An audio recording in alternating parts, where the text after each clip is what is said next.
Ok, entonces, en flujo, en tuberías, veíamos el factor de fricción.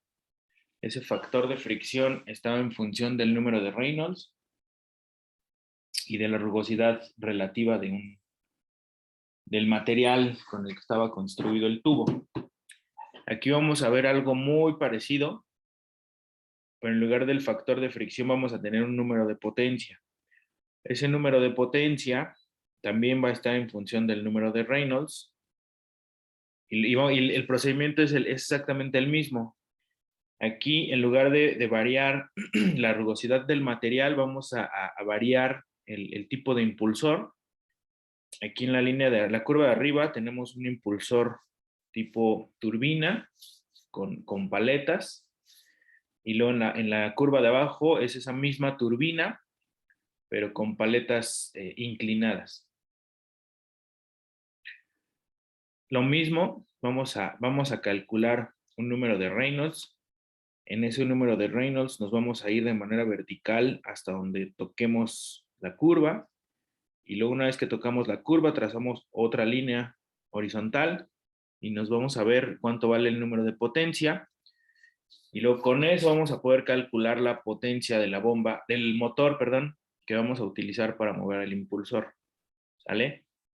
Tenemos dos números adimensionales, el número de Reynolds y el número de potencia.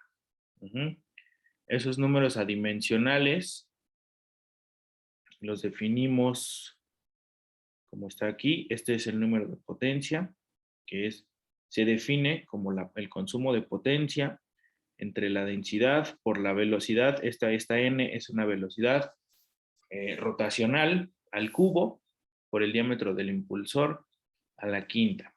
Y el número de Reynolds tenemos, así como se definía para flujo en tuberías, tenemos densidad por un diámetro. Aquí en lugar de tener la velocidad, vamos a tener una velocidad rotacional y el diámetro va a estar al cuadrado. Ahorita vamos a ver por qué sale este cuadrado y esto entre la viscosidad. A diferencia del número de Reynolds para flujo en tuberías, que teníamos la velocidad y el diámetro del tubo, sin elevarlo al cuadrado, aquí las unidades de la velocidad son tiempo a la -1 y la velocidad lineal, cuando hablamos de flujo en tuberías, era metros sobre segundo. Entonces, esos metros que no aparecen en la n tienen que compensarse con el diámetro para que el número de Reynolds sea adimensional. ¿Sale? Entonces, tenemos al número de Reynolds, tenemos al número de potencia, tenemos este que es el número de Freud, que vamos a ver qué significa. Y entonces, bajo ciertas condiciones, eliminamos a este número de Freud y tenemos una función del número de Reynolds, del número de potencia, perdón, con respecto al número de Reynolds, ¿sale? De acuerdo con esta ecuación que tenemos aquí. Y luego esta ecuación que tenemos aquí, si sustituimos el significado de cada número dimensional, tenemos esta ecuación que está acá. Y entonces, en función, tenemos... Profe, ¿qué Mande. significa la K? La K. Ahorita, espérame, vamos a llegar a esto. Al final Ah, del ok. vamos a llegar a eso. Pero Ujú. quiero empezar diciéndoles ahora sí que hacia dónde queremos llegar para ver qué onda, ¿va? Ok. Bueno, nada más así rápido. La K es una constante geométrica. Esa constante geométrica va a depender de todas las dimensiones del tanque y de los accesorios. ¿Sale? Y entonces, Sí. ya que tenemos esta ecuación, ahora sí nos podemos ir a esta gráfica. Esta gráfica, si vemos aquí es un comportamiento lineal y luego por acá también es un comportamiento lineal. De hecho, aquí es un comportamiento constante. También tenemos una región laminar y una región turbulenta. ¿Sale? Entonces, vamos a ver, así como veíamos para flujo de fluidos en tuberías, que veíamos cómo se mueve el fluido dentro del tubo y sobre eso vemos, bueno, calculábamos el consumo de potencia de una bomba. Ahora, también dependiendo cómo se mueve el fluido dentro del tanque, vamos a ver cuál es el consumo de potencia en función de cómo se mueve el fluido dentro de ese sistema con agitación. ¿Sale? ¿Vamos bien? Sí, profe. Ok. Entonces vamos otra vez desde el principio. Tenemos un tanque con agitación. Este tanque con agitación, esta es la vista por fuera, esta es la vista por dentro. Entonces por fuera lo único que vemos es el motor.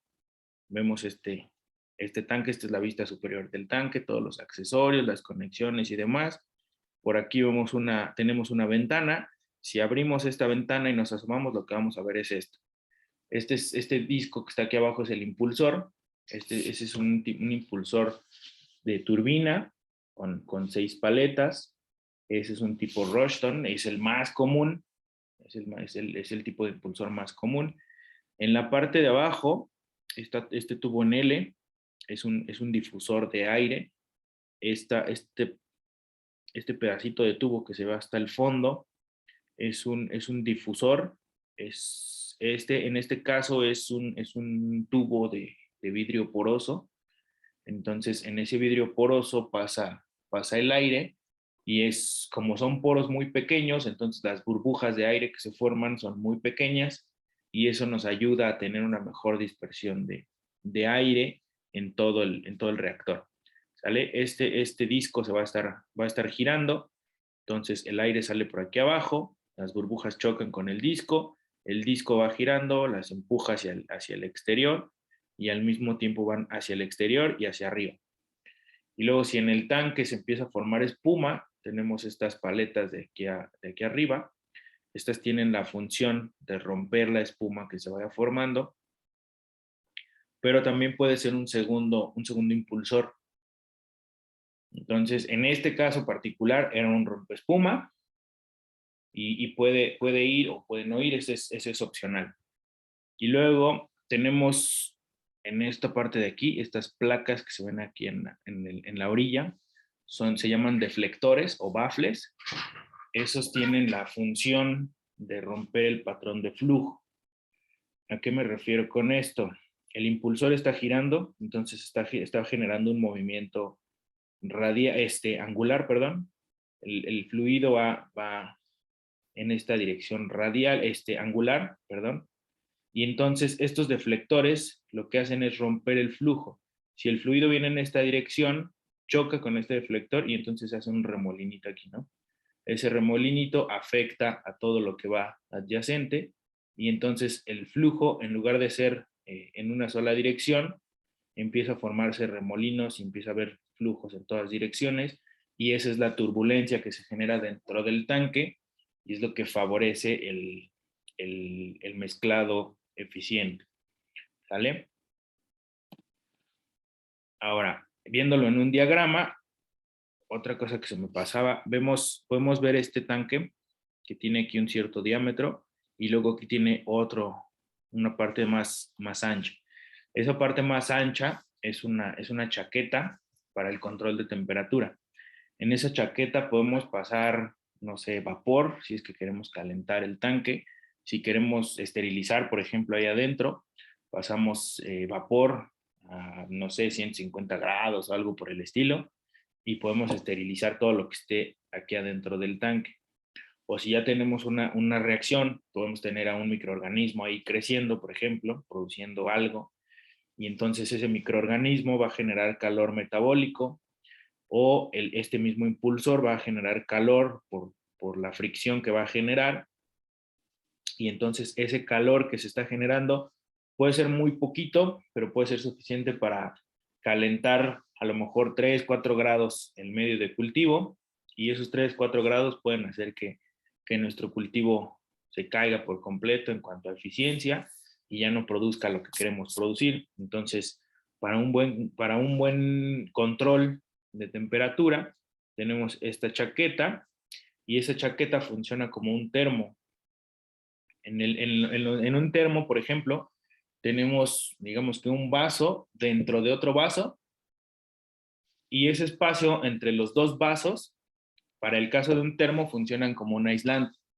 ¿Por qué? Porque están llenos de aire y la conductividad térmica del aire es muy bajita, entonces ese funciona como un aislante y entonces la bebida que tenemos en el termo pues se puede mantener fría o caliente durante un tiempo más largo. En este caso, lo que vamos a hacer es, en lugar de llenarlo de aire, lo vamos a llenar de algún líquido con una conductividad más alta y con una temperatura ya sea más alta o más baja, según lo que querramos hacer. Si queremos remover el calor metabólico y el calor que se está generando por la agitación, entonces podemos meter agua, por ejemplo, a una temperatura ligeramente menor y con eso vamos a bajar la temperatura.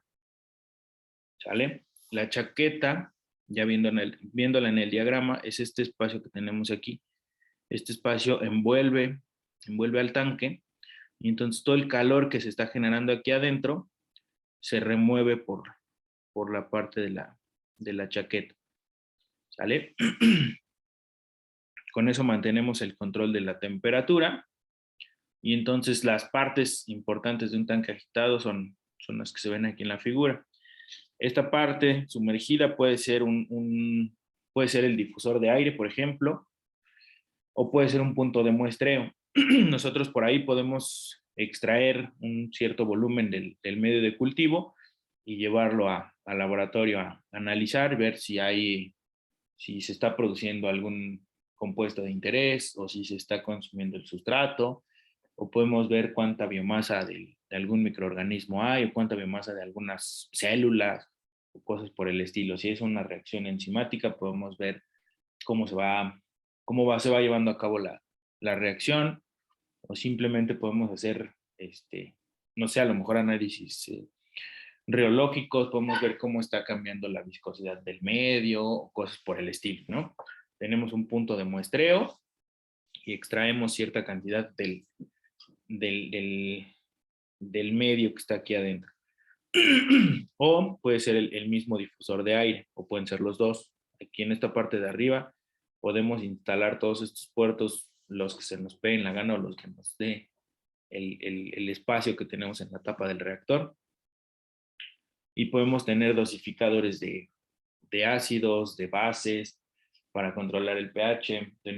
Podemos tener dosificadores de nutrientes, puntos de muestreo, como les decía. Los dosificadores de nutrientes pueden ser para que este reactor opere en continuo o por lote alimentado. Por ejemplo, no sé, en la producción de penicilina, tenemos una primera fase que es de crecimiento del hongo. El hongo que produce la penicilina crece durante cierto tiempo y una vez que termina de crecer, ya se consumió el sustrato, ya se consumió los nutrientes y entonces se le adiciona nuevos nutrientes, pero en una cantidad bajita para que el hongo, en lugar de seguir creciendo, se ponga a producir la penicilina o el antibiótico.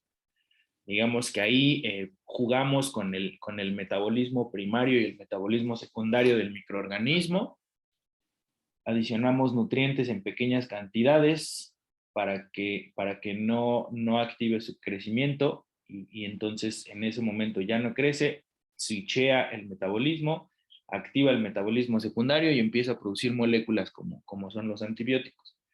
Y entonces se le adiciona nutrientes en pequeñas cantidades, produce una cantidad pequeña de antibiótico, se vuelve a acabar los nutrientes, le volvemos a poner una cantidad pequeña y vuelve a producir otro poquito de antibiótico y así se va llevando de manera escalonada. Eso se considera un lote alimentado y esa podría ser una manera de operar. Podemos tener un flujo constante de nutrientes y una salida constante del medio y entonces operar esta cosa de manera continua, o simplemente llenamos, dejamos que ocurra la reacción y una vez que termina lo vaciamos y esa es una operación por lotes.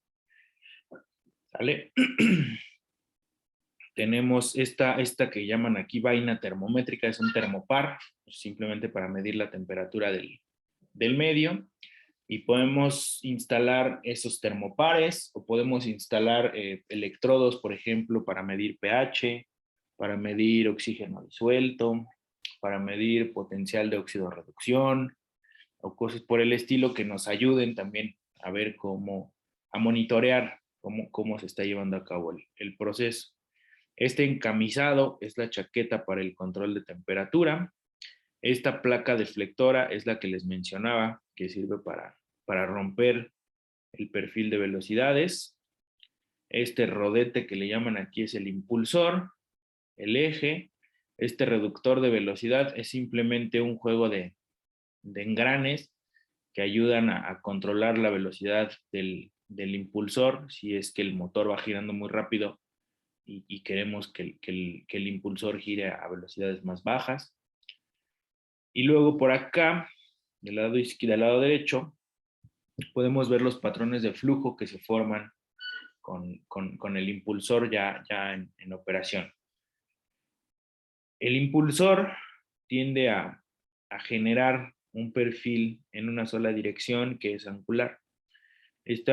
Cuando generamos este perfil, digamos que es el mismo movimiento que vemos, por ejemplo, cuando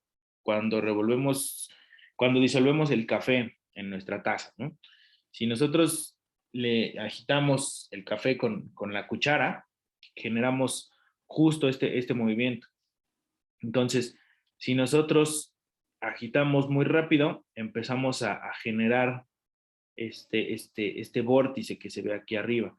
Este vórtice tiene que ver con la velocidad que imprimimos aquí abajo. Si esta velocidad es muy alta, entonces el patrón de flujo tiende a irse por un lado hacia el exterior, hacia la pared del tanque, y una vez que choca con el tanque, se rompe la dirección hacia arriba y hacia abajo. Si es hacia abajo, es un pequeño remolinito que se hace, pero la parte que va hacia arriba, esta parte empieza a empujar al fluido hacia la parte de arriba. Entonces, aquí empezamos a tener un juego entre el balance de fuerzas. Por un lado, tenemos a la fuerza de gravedad que actúa hacia abajo y por otro tendríamos la fuerza que estamos imprimiendo por la agitación.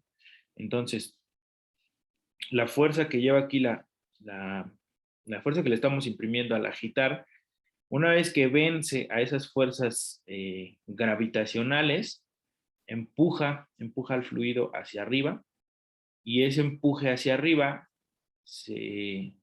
digamos que se equilibra con esta parte que empieza a descender. O digamos que cuando sube aquí en la parte externa, en consecuencia la parte interna va a descender y entonces es cuando vemos que se empieza a formar este huequito en el centro. Cuando este huequito se forma, decimos que se formó un vórtice.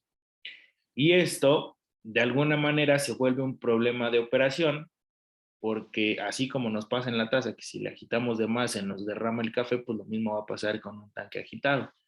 Si agitamos muy fuerte con este perfil de velocidades o con este perfil de flujo, entonces o se va a derramar o vamos a tener problemas aquí en la parte de arriba. Y entonces, para evitar esto, ponemos justamente las placas deflectoras. Ponemos una placa aquí y entonces el fluido que viene aquí a lo largo del tanque choca con la placa deflectora y entonces aquí empieza a haber una cosa que se llama retromezclado. Empieza a haber un remolino, un pequeño remolino aquí y entonces este perfil de velocidades que está aquí muy parejito, homogéneo, se rompe, se genera turbulencia y entonces esta dirección ascendente ya no se forma. Como ya no se forma esta parte ascendente, ya no empujamos el fluido hacia arriba, entonces ya no se forma este vórtice. Y en el momento en que ponemos las placas deflectoras, en lugar de tener este vórtice, pues tenemos la superficie completamente horizontal. Tenemos un flujo, digamos que ya hacia todos lados.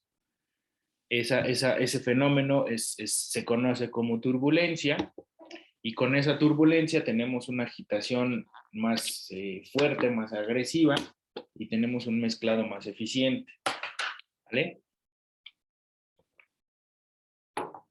Y luego podemos tener al impulsor aquí en el centro que genera este mismo patrón de flujo, o podemos tenerlo en diferentes puntos con diferentes posiciones y generar diferentes patrones de flujo, ¿no?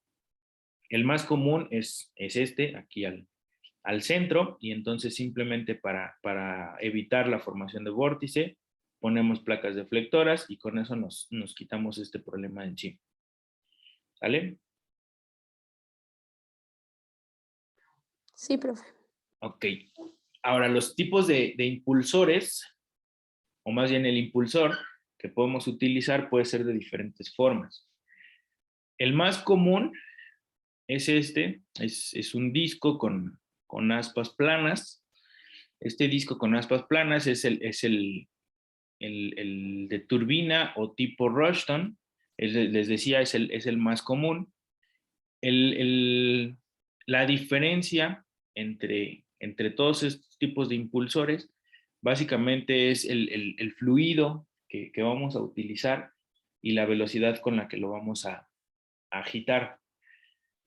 Si vemos estos tipos de impulsores, pueden operar en diferentes intervalos de velocidades.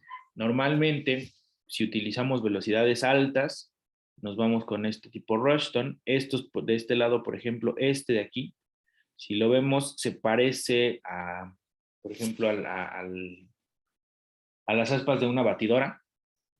Y justamente, si vemos cómo opera una batidora, por ejemplo, en una panadería, las aspas van girando a velocidades un poquito más bajas, prácticamente están revolviendo la masa, pero de una manera no tan agresiva.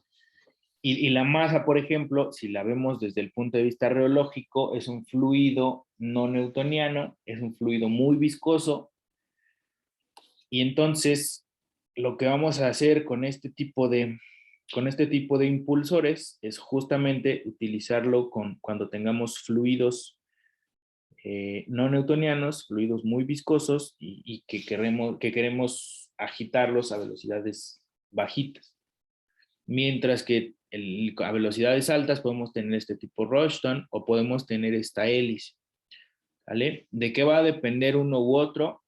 Simplemente del tipo de fluido que vamos a utilizar y las velocidades a las que vamos a agitar, o el número de Reynolds con el que vamos a operar.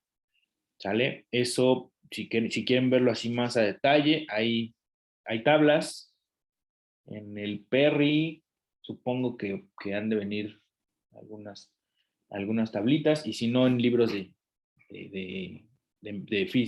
flujo de fluidos o de mecánica de fluidos, deben venir también tablas. O libros de operaciones unitarias deben traer datos sobre rangos de operación de estos diferentes impulsores. Pero de entrada, pues el más común es este impulsor tipo Rushton. ¿Sale? Ahora, en cuanto a la geometría, aquí se vuelve importante la geometría. Ahorita vamos a ver por qué. De aquí sale justamente esa acá que preguntabas hace un ratito. Las variables geométricas que están involucradas aquí ya necesitamos considerar las medidas del tanque y de todos los accesorios. ¿Por qué? Porque aquí vamos a hacer una cosa que es un análisis dimensional. En ese análisis dimensional vamos a ver todas las variables que están involucradas, y dentro de las variables que están involucradas está la geometría del sistema. Entre la geometría del sistema vamos a ver el diámetro del tanque para empezar, la altura a la que está el líquido, la distancia que hay entre el impulsor y el fondo del tanque. Luego por aquí vemos el diámetro del tanque, el diámetro del agitador o el diámetro del impulsor. Aquí, si tenemos una turbina Rushton. Vemos el diámetro del disco y el diámetro del agitador, así completo. Vemos el largo de las aspas, el ancho de las aspas. Por aquí podemos ver el ancho de los baffles o los deflectores. En algunos casos podemos ver la distancia, esto ya es opcional, podemos ver la distancia que hay entre el deflector y el tanque. Por ejemplo, si vemos esta imagen, la foto que veíamos al principio, vemos que no está completamente pegado a la pared del tanque. Tiene cierta distancia entre la pared del tanque y el deflector. Eso podría ser una variable a considerar. Y entonces lo podríamos ver en esta parte.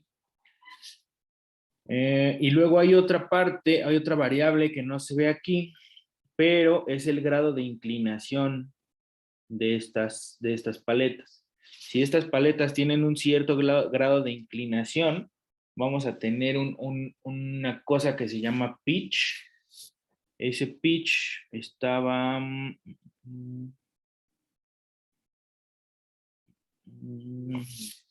la curva que habíamos visto.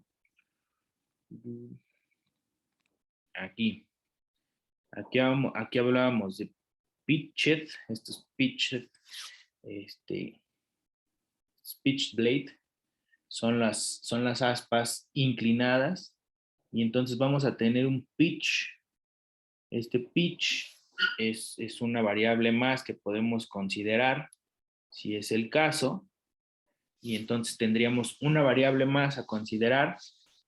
Como es una variable geométrica, la vamos a considerar en unidades de longitud, y también hay tablas que nos hacen referencia a ese pitch como una variable en unidades de longitud. Si no tienen ese grado de inclinación, entonces ese pitch es igual a 0 y es una variable que no consideramos. ¿Sale?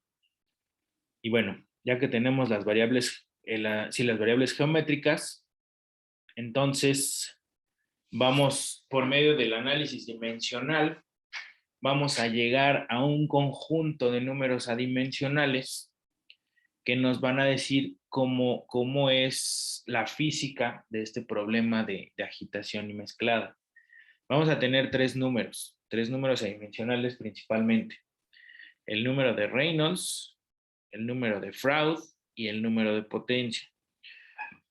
El número de Reynolds, así como veíamos en la parte de flujo en tuberías, es un cociente entre fuerzas inerciales y fuerzas viscosas. El número de Freud es un balance, un cociente entre fuerzas inerciales y fuerzas gravitacionales. Esas fuerzas inerciales, que son las que están asociadas al movimiento del fluido, como les decía, si esas fuerzas inerciales vencen a las fuerzas gravitacionales, entonces vamos a empujar al fluido hacia la parte de arriba porque vamos a vencer a esa gravedad, y es cuando formamos el vórtice. Entonces, este número de Freud va a tener significado físico siempre y cuando en el tanque no tengamos los baffles. En el momento en que ponemos los baffles, las fuerzas inerciales ya no van en contra de las fuerzas gravitacionales, y entonces este número pierde significado físico, ya no tendría significado en el problema. ¿Vale? Y luego tenemos al número de potencia, que es digamos que una relación entre fuerzas internas y fuerzas externas. Esas fuerzas externas van a ser simplemente las que vamos a utilizar por parte del motor, y este número adimensional nos va a servir para concluir aquí en esta parte de agitación y mezclado, para ver cuál es la potencia que vamos a consumir al agitar el fluido. ¿Sale? ¿Vamos bien? Sí, profe. Sí, Ok, entonces, lo que vamos a hacer para el análisis dimensional es, primero, vamos a hacer una lista de variables, de todas aquellas variables que tienen una relación con el problema que estamos analizando. ¿Sale? Dentro de las variables, en este caso podemos tener velocidad. En esta velocidad, que es la velocidad de agitación, tenemos que se mide en unidades de frecuencia o en unidades de tiempo a la -1. Vamos a tener a la densidad del fluido, a la viscosidad del fluido, el consumo de potencia, y prácticamente nos quedamos con eso. Eso y las variables geométricas que ya habíamos visto. Aquí nos habla de la viscosidad dinámica. Nos la menciona así porque si vemos el cociente entre la densidad, más bien de la densidad entre la viscosidad, tendríamos a la viscosidad cinemática. Entonces nos quedamos con la viscosidad dinámica, que es con la que hemos estado trabajando, y básicamente vamos a quedarnos con estas variables. Y ahora sí, el análisis dimensional lo vamos a analizar mediante el teorema Pi de Buckingham. El teorema Pi de Buckingham tiene los siguientes postulados.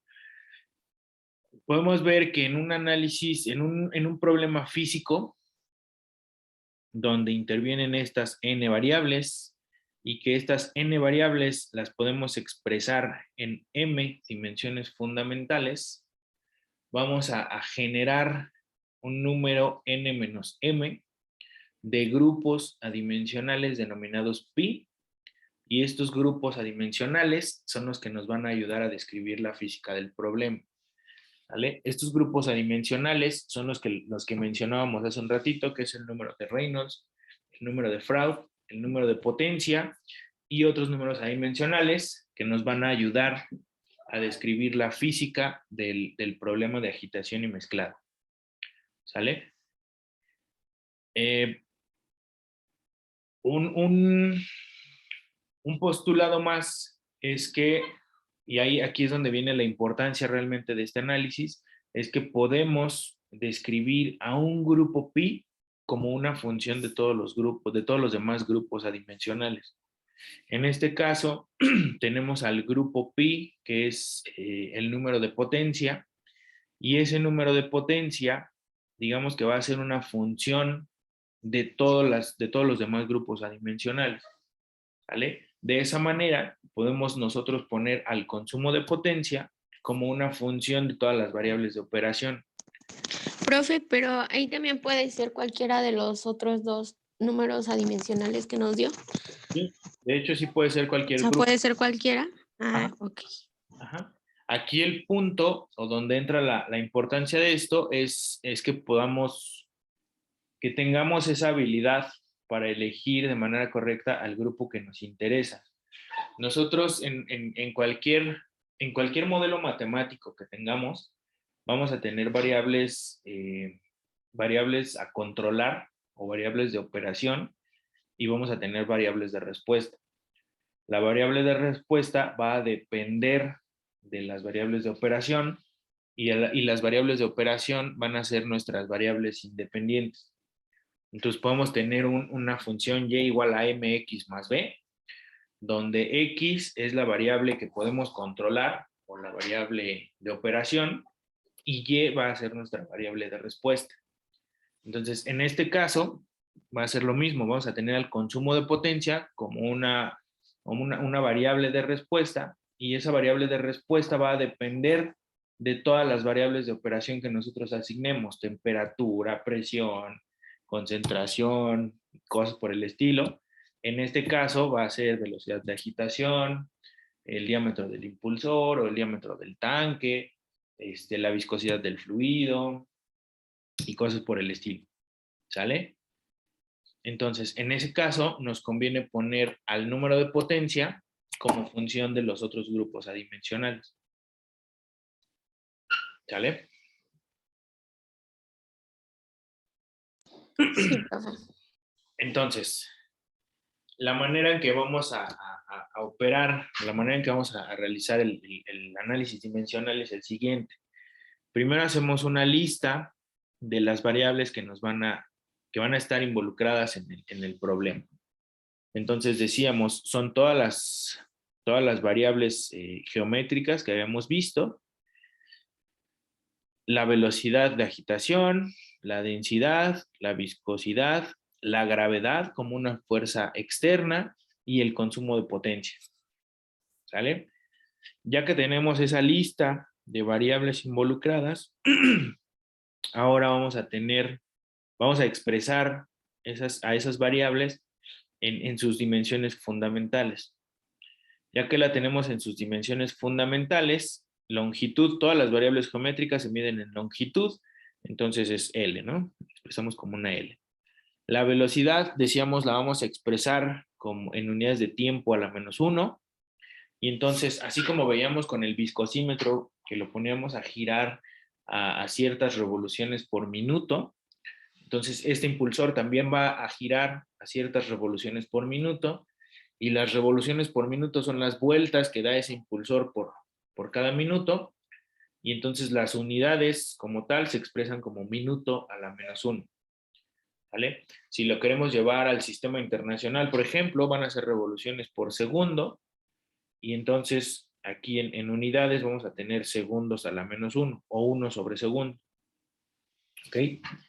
La densidad, que es masa sobre volumen, entonces tenemos masa, y el volumen es una longitud al cubo, entonces tenemos masa por longitud a la -3. La viscosidad es masa sobre longitud tiempo, la gravedad es longitud sobre tiempo al cuadrado, y el consumo de potencia es masa, longitud al cuadrado sobre tiempo al cubo. ¿Sale? Entonces, podemos ver que todas estas variables, tenemos una lista de 13 variables, son todas estas variables geométricas, más la velocidad, densidad, viscosidad, gravedad y consumo de potencia, nos dan un total de 13 variables, y estas 13 variables se pueden expresar en 3 dimensiones fundamentales, que son longitud, tiempo y masa. ¿Sale? Entonces, de acuerdo con el teorema Pi de Buckingham, podemos, a partir de este problema, podemos generar 10 grupos pi o 10 grupos adimensionales que nos van a ayudar a describir la física del problema. ¿Ok? Entonces, hasta aquí vamos con el teorema Pi de Buckingham. Ya tenemos la lista de variables, la lista de dimensiones, o más bien las dimensiones fundamentales en las que se expresan estas variables. Ya sabemos cuántos grupos adimensionales vamos a generar. Ahora, ¿cómo los vamos a generar? Vamos a seleccionar 3 variables de referencia, y con esas 3 variables de referencia nosotros tenemos que involucrar a esas 3 dimensiones fundamentales. Entonces, para la longitud, vamos a seleccionar el diámetro del impulsor, porque es el que está generando el movimiento. Para el tiempo, vamos a seleccionar a la velocidad de agitación, y entonces con esto ya tenemos a 2 dimensiones fundamentales de manera aislada, de preferencia, y si no, de la manera más sencilla posible. Y entonces ya nada más nos queda la masa. La masa la vamos a ver mediante la densidad, y entonces tenemos masa sobre longitud al cubo. ¿Sale? Con esas 3 variables, nosotros podemos involucrar a las tres dimensiones fundamentales. Y entonces cada grupo pi lo vamos a determinar a partir del resto de las variables. ¿Sale? Vamos a generar una función para cada grupo adimensional, como se ve en estas ecuaciones. Para el grupo pi1, vamos a poner las variables de referencia, que es diámetro del impulsor, velocidad de agitación y densidad. cada uno expresado a un exponente, y luego vamos a poner una cuarta variable. En este caso vamos a poner a la viscosidad y la vamos a elevar a la -1. Podemos elevarla a la -1 o podemos elevarla a la 1. ¿Qué es lo que nos va a dar como resultado si lo ponemos a la 1 o a la -1? Va a ser el orden de este cociente. Este resultado lo tenemos por poner a la altura del líquido como una cuarta variable. Si lo ponemos a la 1, entonces vamos a tener como resultado vamos a tener este cociente. Si lo hubiéramos puesto aquí a la -1, tendríamos el diámetro del impulsor sobre la altura del líquido. Ahorita vamos a ver cómo es que salen. Entonces, podemos jugar con este exponente, ponerlo a la -1 o a la 1 según nos convenga. Y la manera en que lo vamos a hacer, aquí pues vamos a hacer un poquito de trampa, porque ya sabemos, por ejemplo, que el número de Reynolds tiene la viscosidad en la parte de abajo. Entonces vamos a poner aquí a la viscosidad a la -1 y con eso vamos a poder obtener el número de Reynolds como está definido. ¿Sale? Entonces vamos a ver a este primer grupo pi. Para este primer grupo pi es pi1 igual al diámetro del impulsor elevado a la a por la velocidad de agitación elevada a la b por la densidad elevada a la c por la viscosidad a la -1. Y luego esta ecuación la vamos a sustituir por estas mismas variables, pero expresadas en sus dimensiones fundamentales. ¿Sale? Vamos a tener al diámetro del impulsor, que es longitud elevado a la a la velocidad de agitación elevado a la b, a la densidad o las dimensiones fundamentales de la densidad elevadas a la c, y luego a las dimensiones fundamentales de la viscosidad. ¿Sale? Eso va a ser igual a 1. Y eso lo vamos a expresar como esas mismas dimensiones fundamentales, pero elevadas a la 0, para que al multiplicarse y elevadas a la 0 nos den 1. Y entonces vamos a poder plantear un sistema de ecuaciones para los exponentes de estas dimensiones fundamentales, y de esa manera poder determinar cuál es el valor que tienen estos exponentes A, B y C. ¿Sale? Entonces vamos a plantear una ecuación para los exponentes de la masa, una ecuación para los exponentes de longitud y una ecuación para los exponentes del tiempo. Y entonces hacemos esto. Empezamos por la longitud, y para la longitud tenemos que 0 es igual a menos 3c más 1, ¿no? Y entonces tenemos 0 es igual a menos 3c más 1. Y luego para la masa tenemos 0 igual a c menos 1. Y está 0 igual a c menos 1. Y para el tiempo tenemos 0 igual a menos b más 1. Y entonces tenemos 0 igual a menos b más 1. Y entonces con eso resolvemos este sistema de ecuaciones y tenemos que c es igual a 1, b es igual a 1 y a es igual a 2.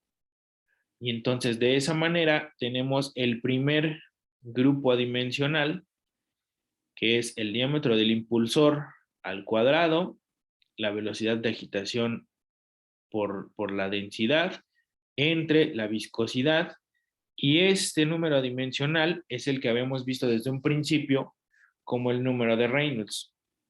Decíamos que el número de Reynolds en el caso de agitación en tanques va a tener al diámetro al cuadrado, porque la velocidad en este caso la estamos expresando como tiempo a la -1, y entonces al no tener unidades de longitud en la velocidad, tenemos que elevar al cuadrado a este diámetro para que este número sea adimensional como es el número de Reynolds. ¿Sale? Y con eso tenemos el primer grupo dimensional o el primer grupo pi. ¿Ok? ¿Alguna duda?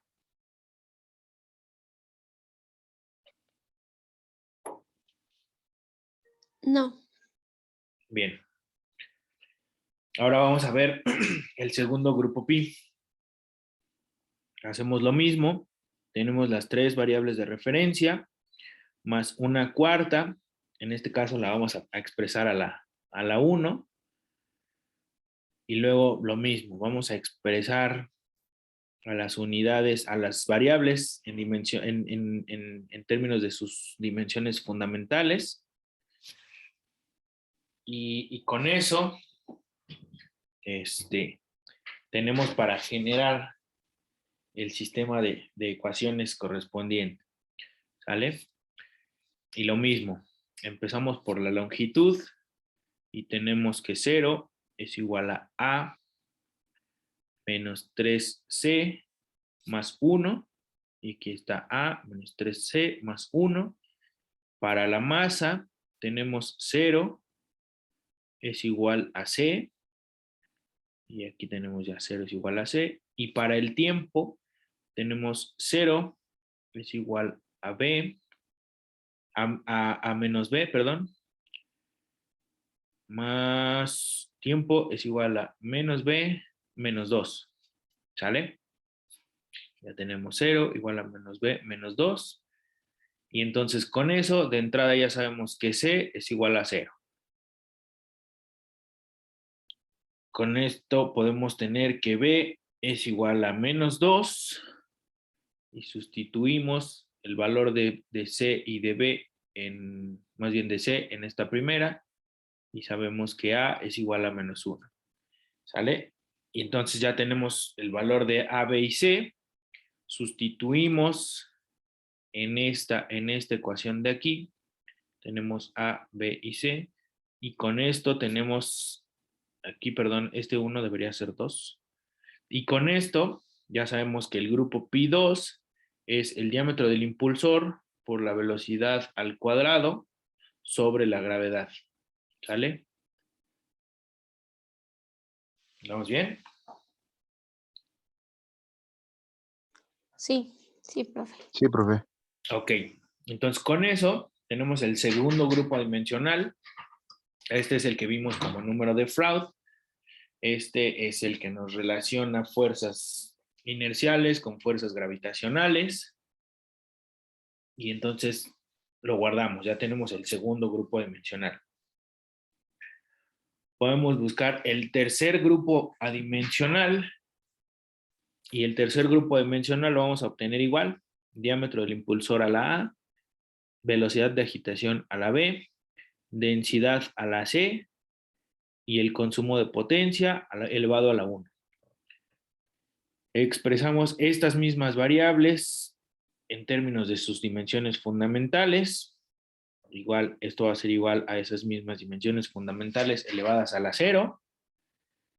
Y con eso planteamos otra vez el sistema de ecuaciones.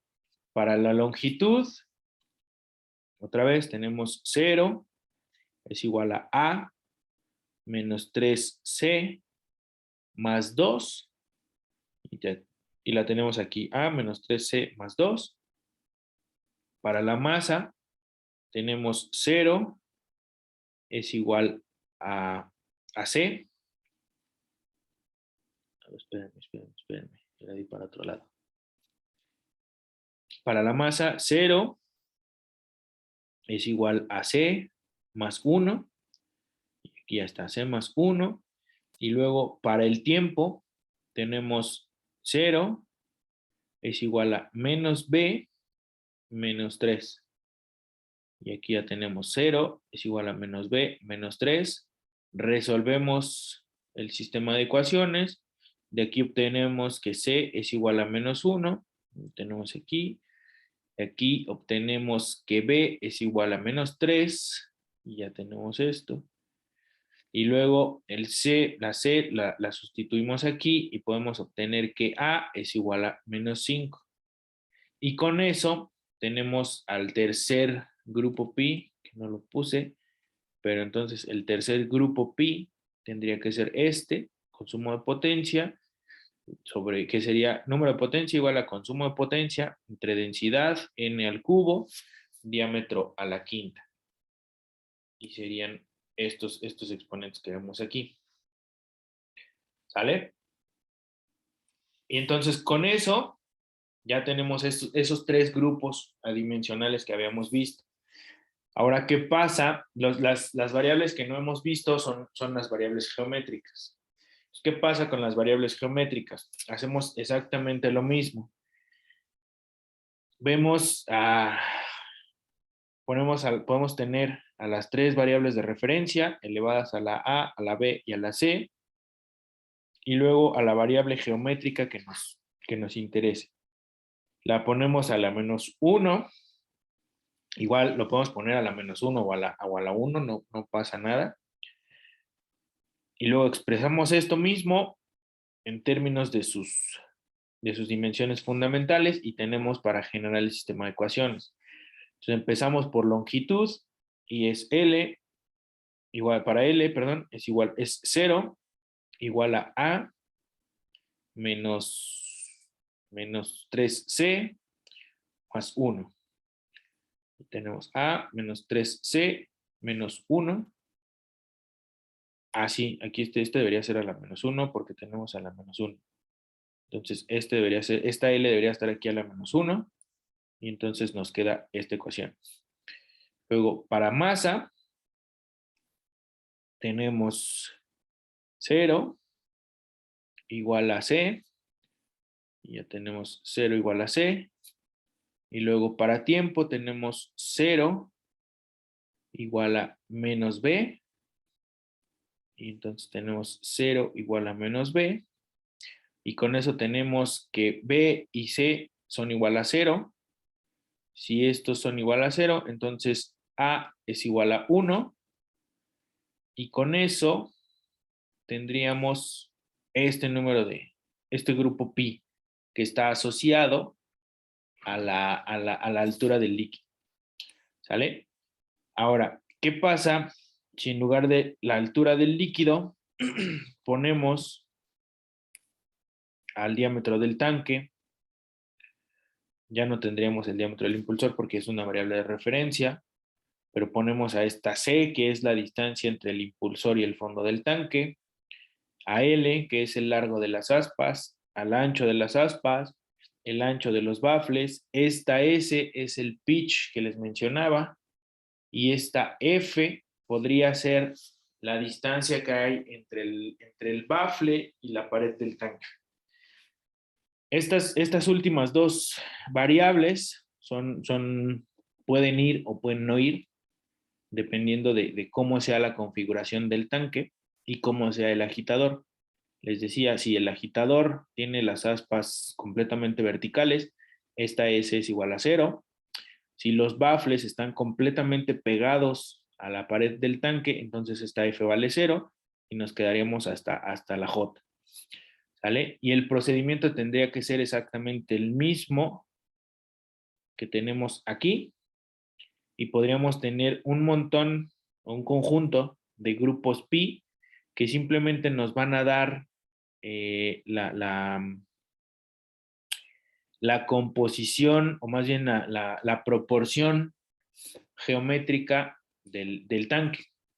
¿Sale? Aquí lo que vamos a tener son un montón de cocientes que van a tener al diámetro del impulsor entre cada una de las variables geométricas. Si nos regresamos al diagramita, aquí está, vamos a tener el diámetro del impulsor, que aquí lo tienen como diámetro del agitador, entre la altura del líquido, que fue lo que obtuvimos, ¿no? Si tenemos el diámetro del impulsor y queremos ver la variable diámetro del tanque, entonces vamos a tener el diámetro del impulsor entre el diámetro del tanque. O podemos tener el diámetro del impulsor entre la distancia que hay entre el impulsor y el fondo del tanque. El diámetro del impulsor entre lo largo de las aspas, el diámetro del impulsor entre el ancho de las aspas, el diámetro del impulsor entre lo ancho de los baffles, Si consideramos el diámetro del disco, entonces vamos a tener el diámetro del impulsor entre el diámetro del disco, y con eso vamos a tener un montón de proporciones geométricas que nos van a ayudar a darle dimensiones a un tanque agitado, ¿sale? ¿Qué va a pasar con esto? Si nosotros tenemos un agitador de un diámetro de, no sé, 5 centímetros, entonces tenemos todas esas variables geométricas o todas esas proporciones geométricas, y entonces con ese diámetro de 5 centímetros para el impulsor, nosotros podríamos darle dimensiones a todos estos accesorios. Ajá. ¿Por qué? Porque debe haber un valor para esa proporción geométrica. Por ejemplo, el diámetro del tanque entre el diámetro del impulsor, o el diámetro del impulsor entre el diámetro del tanque, hay una geometría que se denomina geometría estándar o geometría recomendada, que nos dice que el diámetro del impulsor entre el diámetro del tanque debe ser de 0.33, o el diámetro del tanque entre el diámetro del impulsor debe ser igual a 3. Entonces, si nosotros tenemos un diámetro del impulsor tenemos un impulsor de 5 centímetros, entonces al aplicar esa geometría recomendada, nosotros nosotros podemos calcular el diámetro de ese tanque, que va a ser 15 centímetros, ¿no? Entonces, si nos queremos basar en la geometría estándar, esa geometría estándar ya tiene valores asignados para cada una de esas proporciones geométricas. Si no, entonces nosotros podemos tener un reactor, ya sea a escala laboratorio o a escala piloto o a escala industrial, y entonces nosotros podemos medir todas estas dimensiones, ¿no? El tamaño de estas paletas, el diámetro del impulsor, el ancho de los bafles, cuánta distancia hay entre este y el fondo del tanque, cuánto mide el diámetro del tanque, hasta qué altura está el líquido. Y entonces todas esas variables geométricas nosotros las podemos medir. Y si nosotros queremos pasar de un sistema de, no sé, por ejemplo, de 5 litros a un sistema de 50,000 litros, pues entonces esas proporciones geométricas nos van a ayudar a tener ese mismo sistema en chiquito, y nosotros lo podemos llevar a un sistema en grandote y va a ser exactamente igual que el prototipo que nosotros ya teníamos. Y si no, simplemente tenemos ya esas proporciones geométricas. Y esas proporciones geométricas, el teorema pi de Buckingham nos dice que podemos poner a un grupo pi en función de todos los demás grupos pi, ¿no? Y entonces, si nosotros ponemos al número de potencia en función de todas las demás variables, o de todos los demás grupos adimensionales, entonces nosotros vamos a tener que el número de potencia va a ser una función del número de Freud con el número de Reynolds y con todos los demás grupos adimensionales que fueron las proporciones geométricas. ¿Sale? Y entonces con esos grupos adimensionales que nosotros podemos medir directamente y que son constantes, entonces nosotros podemos poner al número de potencia como un producto de los demás grupos adimensionales elevados a un exponente. Pero resulta que todos estos grupos adimensionales, que son las proporciones geométricas elevadas a un exponente, van a ser números constantes elevados a un exponente, que si los juntamos todos, van a ser una nueva constante. Y esa nueva constante es la constante geométrica, y es esta K que veíamos hace un ratito. ¿Sale? Entonces, con eso, nosotros podemos reducir toda la física de este problema de agitación en tanques a esta ecuación, que es el número de potencia igual a una constante geométrica por el número de Reynolds elevado a la n por el número de Freud elevado a la m. Y luego decíamos hace un ratito que si el tanque tiene un sistema de baffles instalados, entonces el número de Froude pierde significado físico y entonces simplemente lo ponemos como 1 elevado a la m, pero 1 elevado a la m sigue siendo 1, y 1 que multiplica acá por el número de Reynolds a la n, pues entonces se reduce a esta ecuación. Entonces nosotros tenemos al número de potencia, que es igual a la constante geométrica por el número de Reynolds a la n, y entonces con esta ecuación del número de potencia en función del número de Reynolds, nosotros podemos analizar cualquier problema que tenga que ver con agitación en tanques. ¿Sale? Si nosotros queremos irnos a un diagrama general, nosotros nos podemos ir a este diagrama que tenemos aquí. Este diagrama lo podemos encontrar en cualquier libro también de operaciones unitarias o de mecánica de fluidos, y lo utilizamos exactamente igual que el diagrama de Moody. ¿Sale? Vemos cuánto vale el número de Reynolds, ya sabemos cómo calcular el número de Reynolds. Nos vamos de manera vertical hasta encontrar a la curva. De ahí, una vez que encontramos a la curva, nos vamos hacia la izquierda para ver cuánto vale el número de potencia. Y el número de potencia ya sabemos que es igual al consumo de potencia entre densidad por n al cubo por diámetro a la quinta. Y entonces con eso nosotros podemos calcular el consumo de potencia que vamos a tener por parte del motor que está moviendo al fluido. ¿Sale? ¿Alguna duda? Profesor, pero por ejemplo, dependiendo de los grupos que vamos a utilizar, va a ser de acuerdo al ejercicio, ¿no? Ajá. No siempre vamos a tener los 3 grupos, ni las variables geométricas. Bueno, las variables geométricas, esas las vamos a tener siempre, porque va a ser la configuración de un tanque agitado. Entonces, ¿qué es lo que vamos a tener, digamos, opcional? Dentro de todas estas variables, por ejemplo, hasta J, esas sí las vamos a tener. Si tuviéramos, en lugar de una turbina Rushton, tuviéramos una hélice, por ejemplo, no tendríamos esta L y W, tendríamos simplemente el diámetro del impulsor, ¿no? En este caso, como tenemos un tipo Rushton, y como el tipo Rushton es el más común, y de hecho es con la que se desarrolló toda esta teoría, entonces por eso es que normalmente aparecen en los libros.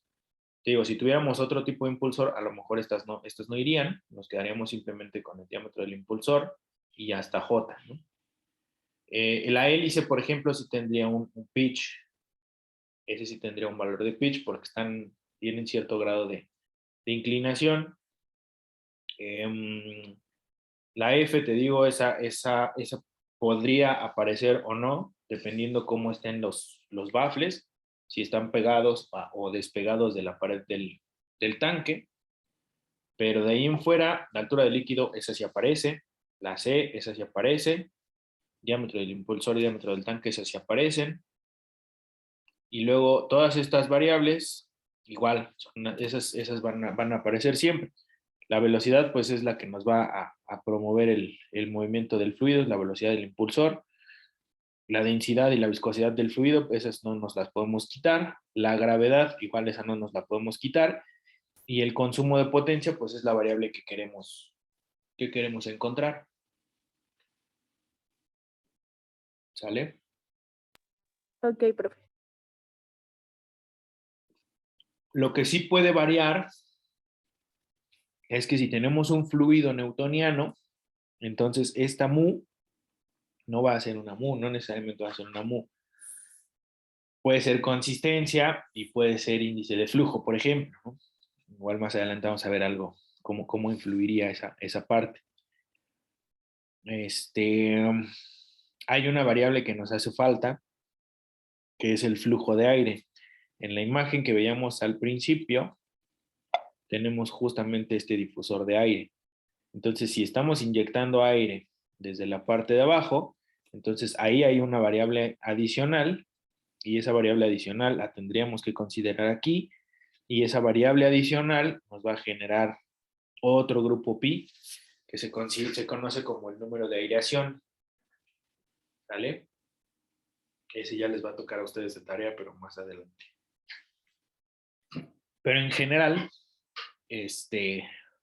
pues con esto podemos analizar cualquier problema que tenga que ver con agitación y mezclado, ¿vale? Este teorema pi lo podemos aplicar justamente para flujo de fluidos en tuberías, ¿no? Podemos llegar al mismo análisis que llegábamos con el factor de fricción, pero desde el punto de vista o más bien atacándolo desde el problema de agitación, de flujo en tuberías. Podemos hacer este mismo análisis de análisis dimensional y llegar a las mismas ecuaciones con las que estuvimos trabajando las semanas anteriores.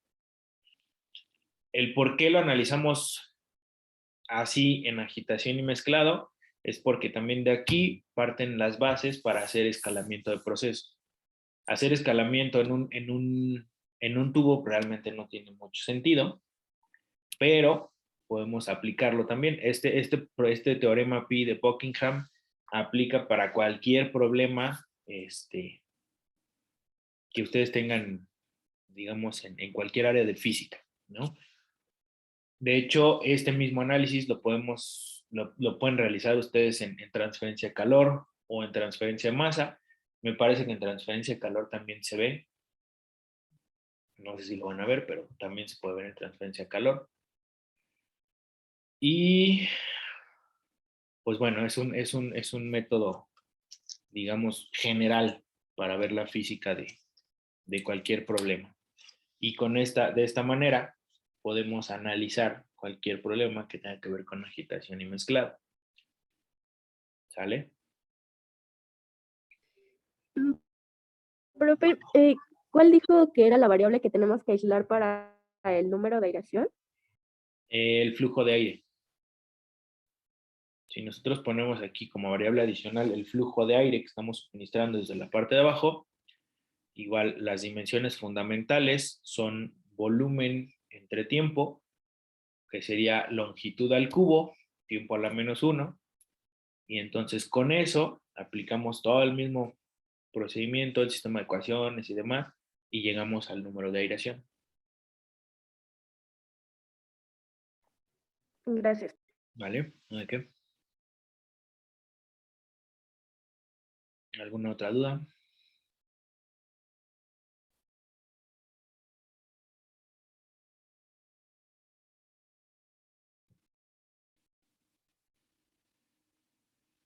¿Ninguna?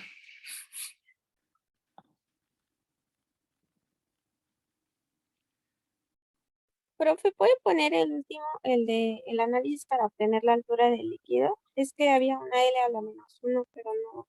Es la última, ¿verdad? Ajá. Esta, ¿no? Ok, aquí yo solito me hice bolas porque aquí lo puse a la -1 y luego aquí no está a la -1. Aquí otra vez vuelve a estar a la -1 y acá los puse a la 1. Entonces déjenme corregir eso.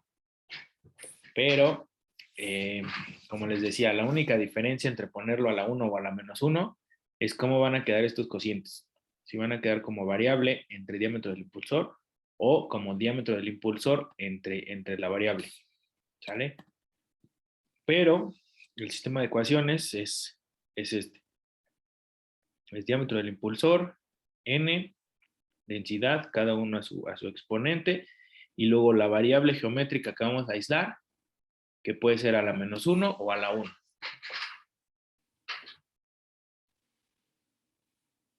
Ese ya es, digamos que es opcional, nada más siendo congruentes. Ok, gracias. ¿Vale? No, ¿de qué?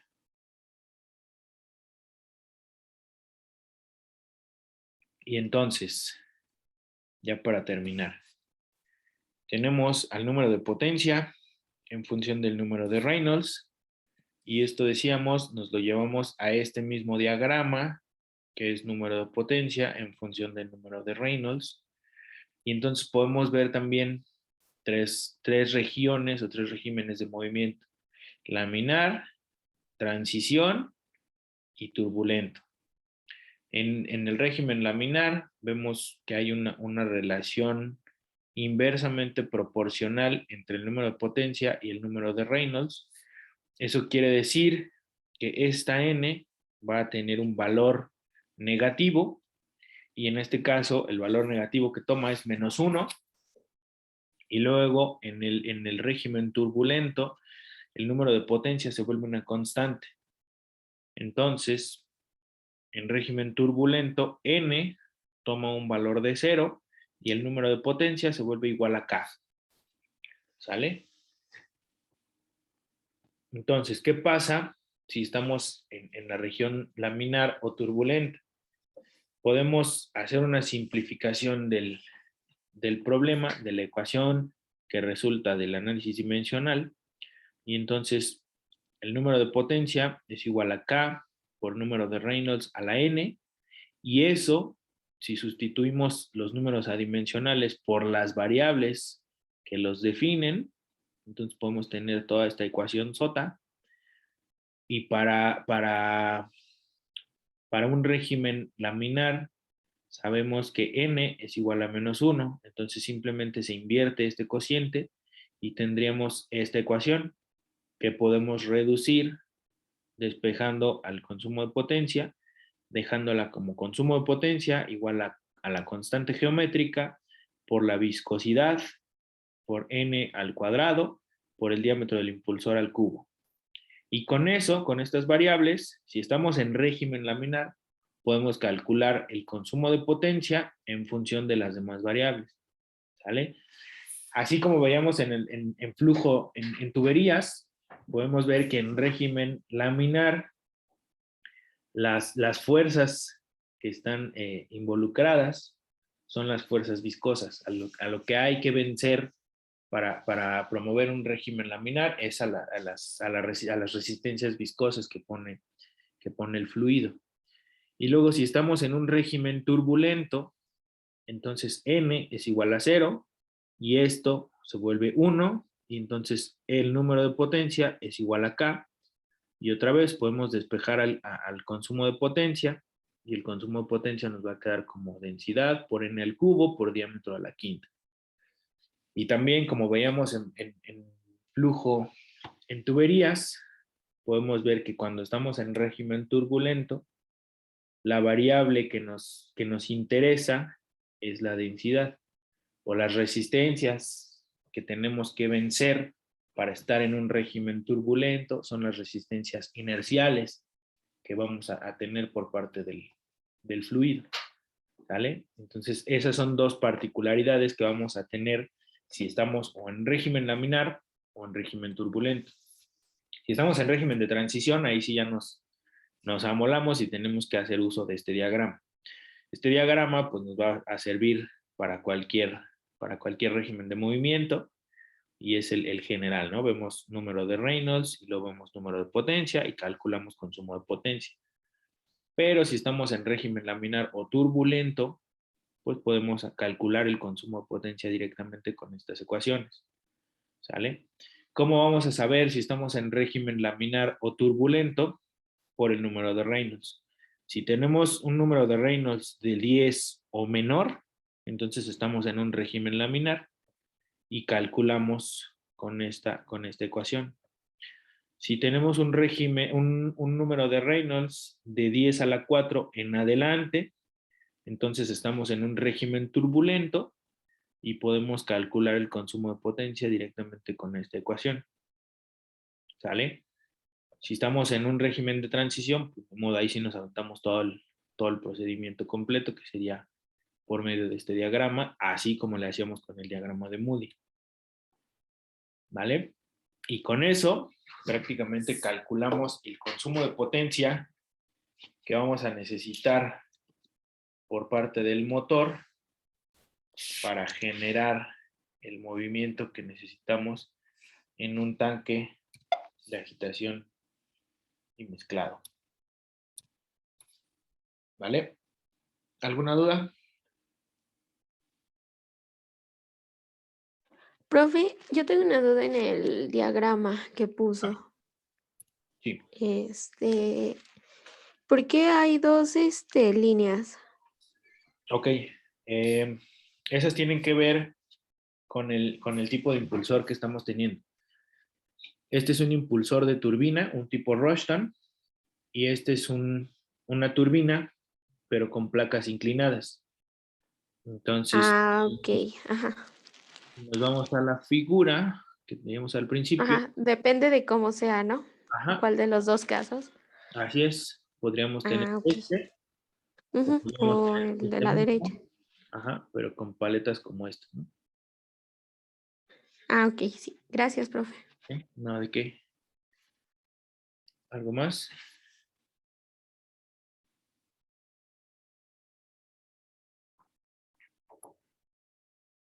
Bien, si no, aquí le dejamos y mañana vemos algún problemita de esto. Sí, profe. ¿Vale? Sí, profe, está bien. Sí.